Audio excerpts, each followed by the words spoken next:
battleground states. Tonight, I'm joined by Vermont Independent Senator Bernie Sanders. Senator, good to have you with us tonight. This is undoubtedly the first big move by the Justice Department since a number of states have passed some laws which many people are interpreting to be voter suppression. Will the voter ID laws in other states be overturned? Is this the tip of the iceberg? How do you view this tonight, Senator? Well, I think what the Attorney General did in South Carolina is important. It is a first step. He has got to go further. The President has got to start speaking out on this issue. You know, if anybody is involved in voter fraud, Ed, that's a serious problem. The good news is that we don't have much voter fraud in America. What many of these right-wing governors are doing is very clear.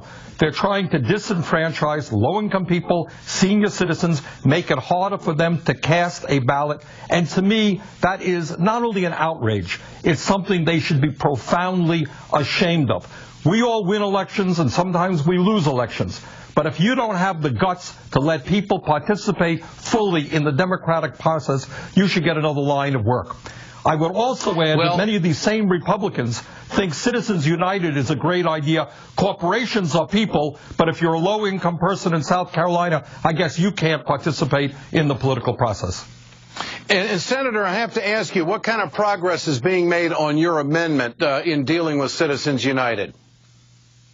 Well, we have at this point over 105,000 signers of a petition. We're going to be beginning to work right here in my home city of Burlington, Vermont. A resolution was passed asking Congress to go forward for a constitutional amendment on overturning Citizens United. I think you're going to see that grassroots effort all over the country, Ed.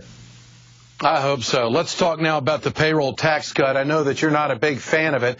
And, of course, the unemployment benefit extensions. President Obama set the agenda for this fight in September, way back when. Here it is. I know that some of you have sworn oaths to never raise any taxes on anyone for as long as you live. Now is not the time to carve out an exception and raise middle-class taxes, which is why you should pass this bill right away. Senator, are you happy the way this played out, and what can we expect in the coming months? Well, clearly, in the middle of a terrible recession, the middle class does need tax relief, and I support that. It should be funded progressively by asking the wealthiest people in this country to pay a little bit more in taxes. As you know, I have a problem with cutting the payroll tax substantially because that is money directed into the Social Security Trust Fund, and I worry very much about the future of Social Security. Having said that, Ed, it appears that the Republicans finally are now on the defensive. The Democrats have got to raise the ante. They've got to go back right now, and I intend to play an active role in that, and say jobs is what we have got to talk about, millions of jobs. We have to rebuild our crumbling infrastructure. We have to transform our energy system. We've got to rethink our disastrous trade policy. But what we have got to do is tell the American people, we are on the side of working families who are desperately hurting right now in this recession, almost 25 million unemployed or underemployed, and we are going to take on the big money interests and the corporate interests who are much more concerned about their profits than the well-being of our country. And finally, Senator, I have to ask you, the Democrats have had a hard time in the last 3 years drawing a line in the sand.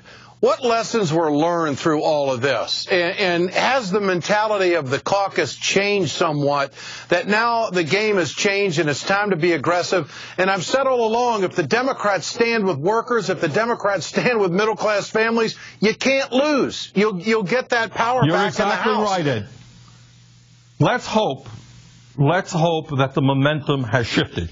In the last 3 or 4 negotiations, Republicans have won. This time, the Democrats have won. And the Democrats do need to draw a line in the sand. That line is, we are not going to cut Social Security, Medicare, and Medicaid. We are going to ask the wealthiest people in this country to pay their fair share of taxes. We are going to create the millions of jobs the economy desperately needs. If the Republicans say no, let the American people make their decision about whether or not they want to support Republicans. Senator Sanders, you are a tireless worker. I hope you have a good holiday weekend, and appreciate all you have done this year fighting for the working families of this country. You're one of my favorites, no question about it. I admire you. You speak up, you tell it like it is, and I appreciate working with you. I appreciate you being on the program tonight. Thanks so much. Fox and friends are waging war on Christmas, and I'll put a lump of coal in Douchey's stocking next.